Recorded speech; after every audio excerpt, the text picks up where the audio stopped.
On va découvrir à présent le travail de Mathilde Hombrook. Mathilde, tu es la lauréate de Cetera Award en Sustainable Economy. Tu as présenté un mémoire de master en gestion de l'entreprise à l'ICHEC. Son titre, Comment réinventer les livraisons de colis sur le dernier kilomètre en limitant l'impact environnemental et en sensibilisant le consommateur. Étude de cas, la région de Bruxelles-Capitale. Tu as eu comme promoteur Benoît Pirot, qui est professeur de méthodologie en bachelier et en master à l'ICHEC. Il y est également responsable de l'unité stage mémoire. Mathilde, si tu es bien des nôtres, eh bien, c'est à toi. Normalement, oui. Ah voilà, te voilà. Super, magnifique. Voilà. Eh bien, imaginez un colis dans lequel se trouve votre petite envie du moment. Outre le fait qu'il vienne des États-Unis ou d'Asie, son parcours va être parsemé d'embûches. Concentrons-nous maintenant uniquement sur les derniers kilomètres qu'il va parcourir dans la région de Bruxelles-Capitale. Un parcours paraissant simple et organisé, mais on se rendra rapidement compte que ce n'en est pas le cas. Pourquoi? Prenons 3 points. Parlons tout d'abord de l'échec de la première tentative. Mon colis arrive chez Madame Tentative, mais malheureusement, elle n'est pas là. Paf, retour au hub logistique et paf, émission de CO2 exponentielle. Ensuite, traitons des retours abusifs. Mon ou mes nombreux colis arrivent chez Monsieur Retour. Finalement, aucun article ne lui convient et les retourne chez son distributeur. Mais est-ce que Monsieur Retour savait qu'Amazon brûlait 30% des marchandises retournées? Enfin, parlons de la concurrence de rue, qui va à l'encontre directe de l'écologie et de l'économie. La concurrence de rue, c'est par exemple UPS, DHL et Bipost, qui se disputent une ou des mêmes rues, et ce, au risque de rouler à moitié vide. C'est pourquoi mon mémoire propose une solution sur une échelle temporelle en 4 phases, les 2 dernières étant trop incertaines pour le moment. Laissez-moi vous présenter les 2 premières, que vous allez voir normalement sur une slide qui va apparaître. Donc, dans les 10 prochaines années, les points d'attaque seraient tout d'abord la sensibilisation du consommateur final, par des phrases, par exemple, d'information sur les sites de l'e-commerce. En effet, on voit un paradoxe s'élever. On voit que le consommateur bruxellois est de plus en plus enclin à faire des efforts écologiques, mais d'autre part, en termes d'acheminement de marchandises, le consommateur bruxellois met cette caractéristique en fin de liste, le prix étant le premier. Au niveau de la distribution, il faudrait promouvoir la boîte à colis individuelle et la rendre obligatoire dans les cahiers de charges de construction, par exemple. Au niveau de la livraison, faire de la flotte au carburant traditionnel une flotte électrique grâce à l'utilisation, par exemple, de fourgonnettes électriques exclusivement dédiées à l'acheminement de marchandises, ainsi que de e-cargo bike. Attention, le véhicule électrique n'étant qu'une phase transitoire et non une fin en soi. Une incitation fiscale positive devrait également voir le jour afin d'accélérer et d'aider cette transition. Comparé à la Flandre et à l'Allemagne, on voit que la région de Bruxelles-Capitale a un certain retour quant aux aides dédiées au changement de flotte. Dans les 20 prochaines années, donc à la deuxième partie de cette échelle temporelle, je propose un monopole de ville sur une durée limitée pour faciliter l'organisation de la logistique dans la région. Il faudrait également des délimitations géographiques afin de, par exemple, bloquer l'e-commerce à la périphérie de la ville dans des hubs périurbains et ainsi acheminer la marchandise grâce à des e-fourgonnettes ou des e-cargos, comme j'en ai parlé plus tôt. La livraison de nuit devrait être également envisagée et ceci est possible grâce à de nouvelles technologies, etc. Donc, en bref, dans une ère où une forte majorité des Bruxellois achètent en ligne, et ce, d'autant plus depuis la crise du coronavirus, je pense que ce système est à repenser et je pense que vous vous en doutez, la mondialisation n'est pas prête de s'arrêter. Merci beaucoup. Merci Mathilde. On attend vos questions dès à présent dans la conversation. Évidemment, on revient à Mathilde dans quelques instants. Et je signale que toi aussi, tu seras l'invité d'une émission de la RTBF. C'est Véronique Tiberghien qui te recevra dans Tendance Première la semaine prochaine. Ce sera le jeudi 29 avril à 10 heures. Voilà, on sera évidemment à l'écoute. En attendant, je vais donner la parole à ton promoteur de mémoire, c'est Benoît Pirot. Bien, Bonjour, merci. Monsieur Pirot. Oui, merci, Madame, pour cette invitation et merci par rapport à une journée bien sûr importante puisque c'est une journée qui ouvre aussi une négociation internationale dans ce domaine-là. Alors, Par rapport à ce mémoire, ce qui est très intéressant, c'est qu'elle a pu avoir une connaissance assez approfondie de ce que le terrain pouvait nous refléter. À savoir que par rapport aux habitudes de consommation, on voit que les Bruxellois, mais aussi on pourrait bien sûr étendre le spectre, que les Bruxellois n'ont pas connaissance de l'empreinte écologique telle que elle peut bien sûr être remarquée dans le sens où très souvent, forcément, on a un acte d'achat, des actes d'achat parfois compulsifs, on a beaucoup de retours aussi au niveau des colis.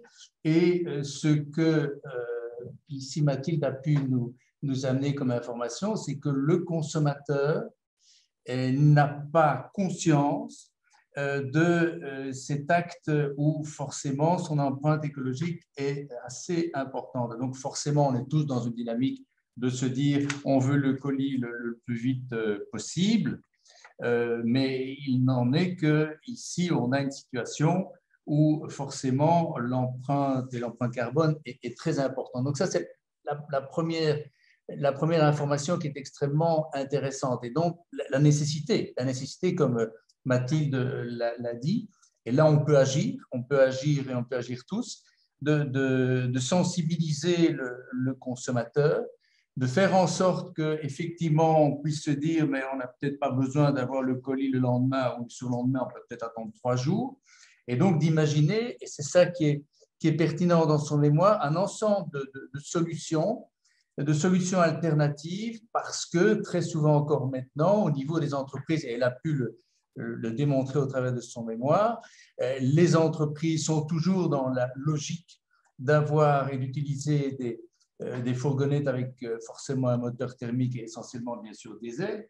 Et donc dans ce cadre-là, l'empreinte est bien sûr très forte. Comme Mathilde l'a dit, les solutions qui existent maintenant relativement vite, qui pourraient en tout cas se décliner, sont à portée de main. Donc je pense qu'il y a moyen, et là il y a vraiment un espoir, d'agir et d'agir relativement vite pour repenser le mode de livraison.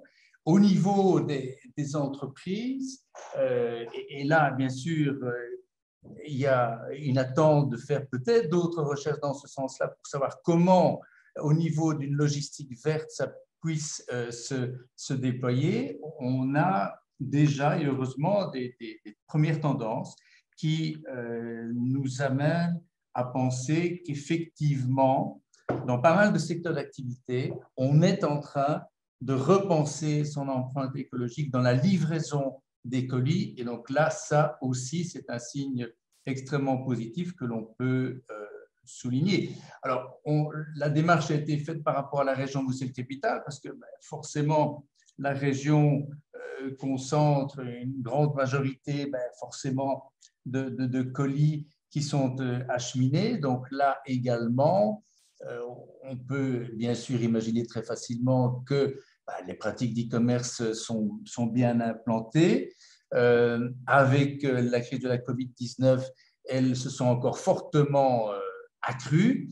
Donc, forcément, ces habitudes de consommation ne vont pas disparaître du jour au lendemain, même après un moment d'une après-crise de la COVID-19.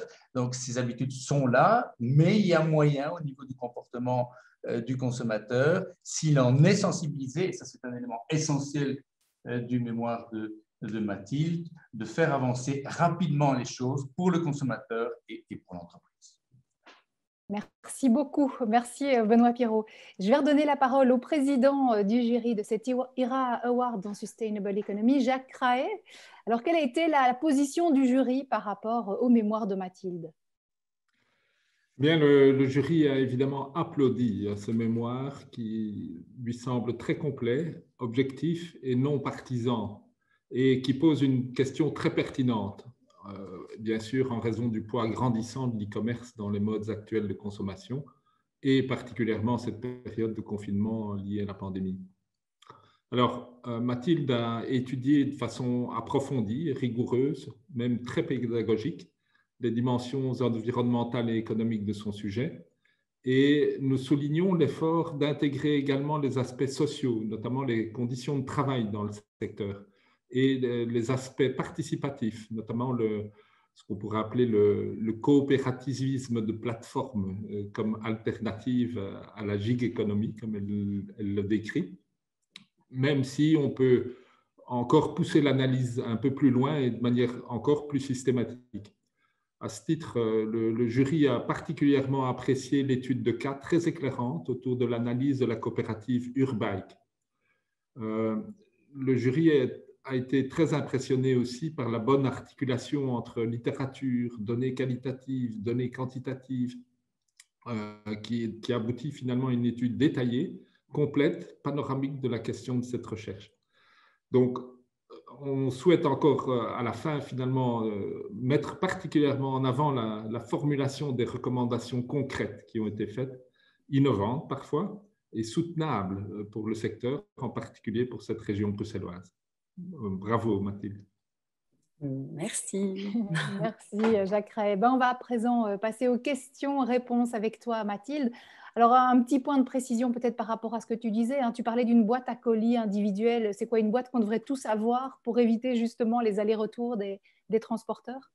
Tout à fait. Donc, ça paraît assez banal parce que voilà, on a tous une boîte à courrier. Mais donc, ce que je proposais, c'est aussi d'avoir une boîte à colis. En fait, ça existe déjà dans certains pays. Il y a eu des tests d'ailleurs aussi à Stockholm, où par exemple, de grands bâtiments avaient une pièce exclusivement dédiée en fait aux colis. Et donc, voilà, le postier, le livreur plutôt, peut venir déposer ces colis-là en toute sécurité, sans problème. Et comme ça, on évite ce fameux échec de la première tentative. On ait une réussite à 100% de cette première tentative, qui est à l'origine d'émissions de CO2 phénoménal. énormes. Phénoménal. Est-ce que le statut social des livreurs a fait partie du champ de recherche de ton mémoire? Alors, au niveau du statut social des livreurs en tant que tel, j'en parle, par exemple, par l'ubérisation. On va de plus en plus arriver. Donc, c'est quand, par exemple, une société met à disposition des véhicules pour l'acheminement de marchandises. Donc, c'est un service qu'on rend. Donc, on loue une voiture. Et c'est vrai que c'est pas du tout, c'est trop peu encadré pour le moment pour la protection même du livreur. Ça, j'en parle à un moment. Et au niveau aussi, je sais que j'ai déjà eu des réflexions par rapport à la livraison de nuit, au niveau des conditions sociales du livreur. Est-ce que c'est possible? Est-ce que c'est envisageable, etc. Je pense que c'est une discussion aussi à avoir avec les syndicats qui protègent donc, ces livreurs-là. Je sais que ça pose aussi question. Mais justement, est-ce que tu as eu l'occasion d'échanger avec des acteurs de la région bruxelloise au sujet de tes pistes, de tes propositions? Oui, alors j'ai essayé justement d'assez centraliser mes interviews avec des acteurs bruxellois. Par exemple, j'ai eu la chance de parler avec Bipost, avec la directrice innovation à l'époque de Bipost. Et c'est le monopole postier pour le moment en Belgique, comme vous le savez certainement. Et voilà, on a discuté de toutes ces solutions. On a parlé également du véhicule électrique qui est très cher pour le moment. En fait, ça pose question également. Comment est-ce qu'on va réussir à changer de flotte alors qu'économiquement parlant, c'est assez coûteux. Mais elle me parlait d'un tipping point, d'un point d'inflexion en 2023 où normalement, les véhicules électriques devraient baisser d'un coup de coûts également. Donc ça, c'était intéressant à noter. J'ai pu discuter avec Urbike, la société Urbike, qui est une société de cargo, enfin de vélos cargo, et qui sont en vogue à Bruxelles et qui amènent des colis d'un point A à B au sein même de la région pour le moment. Ils ont même réussi à faire changer une législation bruxelloise. Tant que j'y suis, voilà, je continue. La piste cyclable était limitée à normalement 1 mètre. Voilà, et maintenant, on est passé à 1,20 m pour que les cargos qui font 1,13 m de largeur puissent passer également sur ces pistes cyclables-là. C'est mieux. Mais est-ce que ce ne serait pas la meilleure solution? Parce qu'on le sait, il y a justement une question à ce sujet, mais concernant les véhicules électriques. As-tu souligné l'origine de cette énergie? Parce que, voilà, bien qu'ils n'émettent pas d'effet de serre, on sait très bien que justement, c'est assez lourd à produire aussi en termes environnementaux. Absolument. Ça, c'est justement, enfin, je l'ai souligné aussi dans mon petit discours de 3 minutes auparavant. L'énergie électrique, c'est une phase transitoire. selon moi, selon ma conviction, pour passer finalement à terme à l'hydrogène ou même juste au vélo. Moi, ça, j'y crois malheureusement pas encore, j'y crois pas. Mais la phase électrique n'est que transitoire pour finalement aboutir peut-être à l'hydrogène, etc. Mais pour le moment, on voit bien qu'on n'a pas suffisamment de bornes à hydrogène, que c'est encore extrêmement coûteux, que c'est fort rare dans la région. Oui, c'est vrai. Alors, comment conscientiser les personnes qui ont tendance à beaucoup acheter en ligne? Est-ce que là aussi, on ne pourrait pas obliger les entreprises à une certaine transparence et à indiquer finalement à leur consommateur final, ben, tiens, sachez que la livraison va produire autant de pollution, quoi. Oui, justement, je pense qu'il faut absolument prôner une transparence, comme dans tout domaine, comme Éléonore nous l'avait dit juste auparavant, au niveau des vêtements, etc. Il faut prôner une transparence. Donc, sur les sites web, mettre, voilà, l'e-commerce n'est pas sans dommage, n'est pas sans conséquences, et ça a un impact, même un impact sur l'environnement. Donc, avertir le consommateur. Moi, je n'ai pas envie de donner un discours culpabilisant, absolument pas, c'est juste à titre informatif. Faites continuer à faire usage du e-commerce, peu importe, voilà, mais faites-le de manière raisonnée et raisonnable. N'achetez pas justement 15 articles, sachant pertinemment bien que vous allez n'en garder que 1 ou 0. C'est juste ça le message et la sensibilisation qu'on peut faire passer. Oui, c'est ça. Et on sera d'autant mieux sensibilisé si on nous dit effectivement quel est l'impact de cette livraison ou de ces livraisons à répétition. Parce qu'aujourd'hui, c'est des éléments auxquels on n'a pas du tout accès. Exactement, voilà. Oui. Et alors, ça rejoint ce que tu disais aussi. Hein, on dit, est-ce que les véhicules électriques ne seront pas demain nos voitures diesel d'aujourd'hui? Puisqu'à l'époque, on les disait meilleures sur le plan environnemental aussi. Oui, mais donc la question, c'est de savoir si finalement la voiture électrique... Oui, est-ce que les voitures électriques ne seront pas demain nos voitures diesel d'aujourd'hui, des voitures qu'il faudra bien écarter pour raison justement environnementale? Ça, bien sûr, ça risque aussi d'arriver à cette conclusion-là et qu'on change à nouveau de perspective et de stratégie au cours du temps, mais je pense que c'est déjà une très bonne transition, parce que de toute façon, le diesel et l'essence seront exclus de la région de cette capitale. Il ne faut pas oublier qu'à partir de 2050 aussi, on aimerait peut-être utopiquement avoir une Europe saine et sans CO2. Et donc, c'est la première transition qu'on pourrait imaginer. Alors, il y a Christian Ferdinand qui nous dit « J'étais membre du jury de ton travail de fin d'études. Mathilde a produit un travail de très haute qualité, l'a très bien défendu. Bravo à toi. Merci aussi de m'avoir présenté aux membres du groupe de travail modèle économique innovant. Oups, j'en perds le fil. Pour les véhicules électriques, nous avons publié un article qui démontre qu'ils sont déjà en 2020 les véhicules les plus propres et les plus économiques. L'hydrogène ne serait pas une solution avant 2030 et encore. Seul l'hydrogène vert semble intéressant en termes de bilan énergétique et carbone. Les véhicules électriques ne sont pas une transition, mais probablement une motorisation promise à un bel avenir. » Donc voilà, reste à voir comment sera produite aussi cette énergie et justement et les moteurs électriques. Ça arrive en flot là. Alors les problématiques étudiées par Éléonore et Mathilde sont complémentaires puisque beaucoup de vêtements sont achetés par correspondance, y compris des vêtements en seconde main. Comment pourraient-elles travailler ensemble sur la conscientisation du consommateur? Voilà. Justement, je m'étais fait la réflexion en me disant c'est assez complémentaire. Finalement, on est dans une chaîne, une suite logique. Voilà, la production de vêtements plus verte et plus responsable jusqu'à l'acheminement de marchandises. Comment est-ce qu'on pourrait trouver une solution? Éléonore, parlons-en par après. Je ne sais pas trop pour le moment, mais c'est... Avec plaisir. Voilà, formidable. On nous demande encore s'il y a eu une réflexion sur les emballages jetables, réutilisables dans cette étude. Non, pas à ce niveau-là. C'était vraiment exclusivement dédié à la livraison, à la distribution. Voilà, c'est un sujet finalement assez large et je n'ai pas voulu me perdre non plus. Il fallait garder voilà, un certain ciblage. Oui, évidemment. Et alors, on dit, voilà, lorsque notre mix de production d'électricité sera 100% renouvelable, et on espère qu'on va vers là, évidemment, les véhicules électriques seront encore moins impactants pour l'environnement. Donc voilà, des pistes à suivre, évidemment. Merci beaucoup, Mathilde. Avec plaisir, merci à vous. Merci à vous, Benoît Pirot et Jacques Ray.